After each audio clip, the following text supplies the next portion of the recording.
Viewers, आज हमारा nursing foundation का क्लास फर्स्ट है। ठीक है, तो आज हमारा फर्स्ट लेक्चर है। आज फर्स्ट लेक्चर में हम लोग बेसिकली स्टार्ट करेंगे कि नर्सिंग क्या है वहाँ से, लेकिन इतना बेसिक भी मैं यहाँ से भी स्टार्ट नहीं करूँगी। तो कुछ लेटेस्ट अपडेट्स हैं जो हमारे गवर्नमेंट के हैं, तो वहाँ से मैं स्टार्ट करना चाहूँगी। तो रीसेंट अपडेट में क्या है कि national nursing and midwifery commission, जो कि NNMC जो होता है, उसके अंडर में क्या हुआ है कि the government of India pass the NNMC bill 2023 on 24 July 2023 in the Lok Sabha में एक बिल पास किया गया है जो कि मिडवाइफरी कमीशन के लिए है। और फिर सेकेंड हमारा the NNMC bill AIIMS to set up National Nursing and Midwifery Commissions NNMC and will repeal the Indian Nursing Council जो INC है Act 1947 to streamline nursing education in India. Nursing education India में जो भी nursing education है उसको और भी बेहतर बनाने के लिए NNMC ने बिल पास किया है। ठीक है, और इसका थर्ड है हमारा the central government shall establish 3 autonomous boards under the overall supervision of the National Commission to carry out specific function as per this act। इस एक्ट के अंदर में सेंट्रल गवर्नमेंट ऑफ इंडिया मतलब 3 स्पेसिफिक सुपरविज़न बोर्ड संगठित कर रखा है। तो उसका हमारा फर्स्ट बोर्ड का क्या काम है कि the nursing and midwifery under graduate and post graduate education board एक बनाया गया है। सेकेंड है the nursing and midwifery assessment and rating board, second है ये। और थर्ड है the nursing and midwifery ethics and registration board. तो इसका संगठन किया है इसी साल 24 जुलाई 2023 में रिसेंटली हुआ है। मैं यहाँ से क्लास स्टार्ट करूँगी नर्सिंग प्रोसेस से। तो नर्सिंग प्रोसेस क्या है? एक प्रोसेस से क्या समझते हो कि प्रोसेस का मतलब होता है कोई भी एक मतलब क्या बोले, एक सिस्टमेटिक वे बोल सकते हो, या फिर एक साइक्लिक टेक्निक जहाँ से मतलब एक व्हील स्टार्ट होता है। मान लो ये राउंड है, एक मान लो ये राउंड है, सर्कल है। ठीक है, हम यहाँ से चलना स्टार्ट करते हैं, फिर चलते चलते चलते चलते यहीं पे आ रहे हैं। तो एक प्रोसेस में जा रहे हैं हम लोग, इधर भी नहीं जा रहे इधर भी नहीं जा रहे, एक लाइन में जा रहे हैं। ठीक है, तो उसी को हम प्रोसेस बोलते हैं। तो नर्सिंग प्रोसेस, तो नर्सिंग प्रोसेस का हमारा फर्स्ट प्रोसेस होता है असेसमेंट, सेकेंड है नर्सिंग डायग्नोसिस, प्लानिंग, इम्प्लीमेंटेशन और इवैल्यूएशन। असेसमेंट होता है कि कोई भी पेशेंट हमारे सामने आया, उसको हम लोगों ने क्या ऑब्ज़र्व किया, उसने हमें क्या बातें बताई, मतलब एक तरीके से डाटा कलेक्शन भी बोल सकते हो। ठीक है, और इसमें होता है दो होता है असेसमेंट में, सब्जेक्टिव और ऑब्जेक्टिव डाटा कलेक्शन। सब्जेक्टिव होता है कि जो चीज़ हम पेशेंट में ऑब्ज़र्व करते हैं। ठीक है, जैसे कि पेशेंट को हम लोगों ने देखा, उसको देखने के बाद हमें लगा कि वो पैलर है या फिर इडिमा है उसे, तो वो सब हमारा खुद का ऑब्जर्वेशन हुआ। और अगर पेशेंट का कंप्लेन होता है तो वो होता है ऑब्जेक्टिव। पेशेंट बोल रहा है मुझे चक्कर आते हैं, मुझे ठीक से देखने में प्रॉब्लम हो रहा है, या फिर मुझे थकान हो रहा है, तो ये सारे कंप्लेंट्स उसके ऑब्जेक्टिव में आते हैं। तो पहले हम लोगों ने असेसमेंट करा ताकि हम जान सके कि उसको डिजीज़ क्या हो रखा है। ठीक है, उसको परेशानी क्या है, प्रॉब्लम क्या है।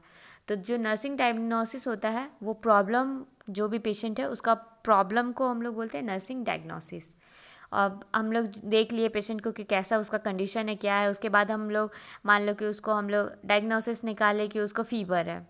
ठीक है, उसको देखने के बाद हम लोगों ने डायग्नोसिस निकाला नर्सिंग डायग्नोसिस की, उसको फीवर है। हम लोगों ने असेसमेंट किया, उसके बॉडी को टच किया, तो उसका बॉडी हम लोगों को हीटअप लगा। ठीक है, फिर बॉडी टेम्परेचर हम लोगों ने लिया तो उसका टेम्परेचर राइज रहा नॉर्मल टेम्परेचर से। तो हम लोगों ने उसका कंक्लूजन नर्सिंग डायग्नोसिस फीवर निकाला। तो अब फीवर निकाल लिया डायग्नोसिस, तो अब उसका प्लानिंग करेंगे कि उसका फीवर कैसे कम होगा। तो प्लानिंग में क्या होता है कि हम उसको मैनेज कैसे कर रहे हैं, उसका फीवर को, उसके प्रॉब्लम को कैसे मैनेज कर रहे हैं, तो वो हमारा प्लानिंग में आता है। और जो इम्प्लीमेंटेशन है, इम्प्लीमेंटेशन का मतलब होता है कि जो भी हम लोगों ने प्लानिंग बनाया उसको वर्क कैसे करेंगे। ठीक है, पुटिंग प्लान इनटू एक्शन, मतलब जो भी हम लोग प्लानिंग किए उसको एक्शन में लाना होता है। जैसे कि हम लोगों ने फीवर रेज करने के लिए क्या प्लानिंग किया, स्पॉन्ज बाथ। ठीक है, स्पॉन्ज बाथ प्लानिंग किया, तो अब स्पॉन्ज बाथ उसको कैसे देना है, कितने टाइमली देना है, कितने आवरली देना है, तो वो हमारा इम्प्लीमेंटेशन में आ गया। अब इम्प्लीमेंटेशन के बाद होता है इवैल्यूएशन। इवैल्यूएशन में हम लोग देखेंगे कि पेशेंट को हम लोगों ने स्पॉन्ज बाथ दिया, तो उसका इवैल्यूएशन आता है हमारा, उसका बॉडी टेम्परेचर डाउन होता है या नहीं, तो वो हमारा इवैल्यूएशन में हुआ। अगर नहीं डाउन होगा तो हम लोग फिर अदर और भी प्लानिंग करेंगे। हम लोग बहुत सारे प्लानिंग्स करते हैं और बहुत सारी इम्प्लीमेंटेशन होता है, ठीक है। इसमें एक चीज़ मिसिंग है हमारा, मतलब जो होता है गोल।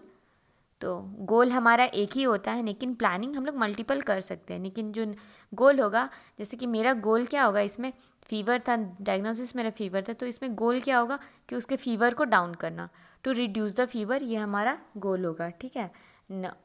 तो गोल हमारा एक ही होता है, लेकिन प्लानिंग हम मल्टीपल्स बना सकते हैं और इम्प्लीमेंटेशन भी बहुत सारे कर सकते हैं अकॉर्डिंग टू पेशेंट नीड, ठीक है। फिर इवैल्यूएशन हमारा कि उसका फ़ीवर डाउन हुआ या नहीं, ये हुआ इवैल्यूएशन। तो ये एक तरीके का नर्सिंग प्रोसेस है जिसमें हम लोग पेशेंट को एक गुड केयर प्रोवाइड करते हैं, तो उसी को बोलते हैं नर्सिंग प्रोसेस। आइए हम लोग डेफिनेशन भी देख लेते हैं। Nursing process is a continuous, holistic and fundamental approach while providing care to the client. ये एक कंटिन्यूअस और हॉलिस्टिक और एक फंडामेंटल अप्रोच है। It is systematic way of providing individualised care to the client. ये सिस्टमैटिक वे में इसमें provide करते केयर हम लोग पेशेंट को। और इसके 5 स्टेप्स होते हैं: assessment, nursing diagnosis, planning, implementation और इवैल्यूएशन। अब यहाँ पे है कैरेक्टरिस्टिक ऑफ नर्सिंग प्रोसेस। तो नर्सिंग प्रोसेस का क्या क्या कैरेक्टरिस्टिक है। फर्स्ट इसका कैरेक्टरिस्टिक है, मतलब उसका जो भी मतलब पहचान बोल सकते हो, कि वो साइक्लिक होना चाहिए। ऐसा नहीं है कि हम लोग पहले असेसमेंट कर लिया, फिर उसके बाद असेसमेंट करने के बाद सीधे हम लोग उसका इम्प्लीमेंटेशन में हो जाएंगे, ठीक है। तो हम लोग का एक साइक्लिक होना चाहिए कि असेसमेंट के बाद हम लोग नर्सिंग प्लानिंग करेंगे, नर्सिंग प्लानिंग करने के बाद हम लोग असेसमेंट करेंगे, असेसमेंट करने के बाद नर्सिंग डायग्नोसिस करेंगे, डायग्नोसिस के बाद प्लानिंग करेंगे, उसके बाद इम्प्लीमेंटेशन एंड देन इवैल्यूएशन, ठीक है।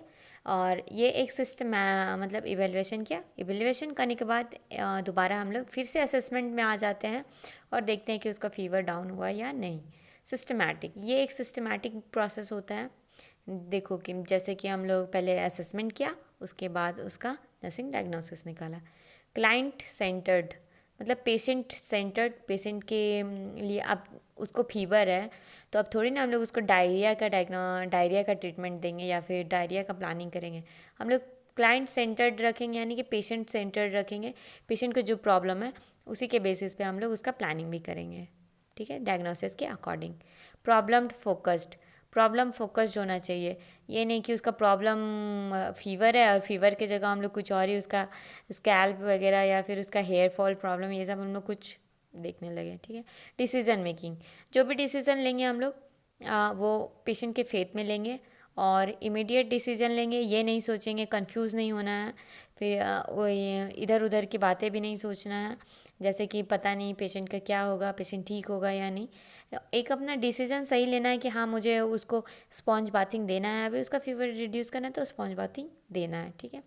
यूनिवर्सली एप्लीकेबल, हाँ ऐसा नहीं है कि स्पॉन्ज बाथिंग देने का मतलब स्पॉन्ज बाथिंग यूनिवर्सली नहीं है, ठीक है। स्पॉन्ज बाथिंग होता है फीवर को रिड्यूस करने का, तो ये यूनिवर्सली एप्लीकेबल होता है। इंटरपर्सनल एंड कोलैबोरेटिव स्टाइल होना चाहिए, मतलब पेशेंट से हमारा जो भी कोलैबोरेशन है, इंटरपर्सनल रिलेशनशिप है, वो सब अच्छा होना चाहिए। हम लोग उससे झगड़ के या लड़ के बात करेंगे तो वो हमें काम करने नहीं देगा। Use critical thinking and logical reasoning, हाँ कोई भी चीज़ अगर हम लोग प्लानिंग कर रहे हैं और उसको इम्प्लीमेंट कर रहे हैं तो उसमें हमारा कोई भी क्रिटिकल थिंकिंग होना चाहिए और लॉजिकल रीजनिंग होना चाहिए कि हम लोग वो चीज़ उसके लिए क्यों कर रहे हैं, उसको क्या बेनिफिट होगा, ठीक है। तो ये सारा कैरेक्टरिस्टिक ऑफ नर्सिंग प्रोसेस है। थैंक यू, और बाकी की चीज़ें हम लोग नेक्स्ट क्लास में देखेंगे।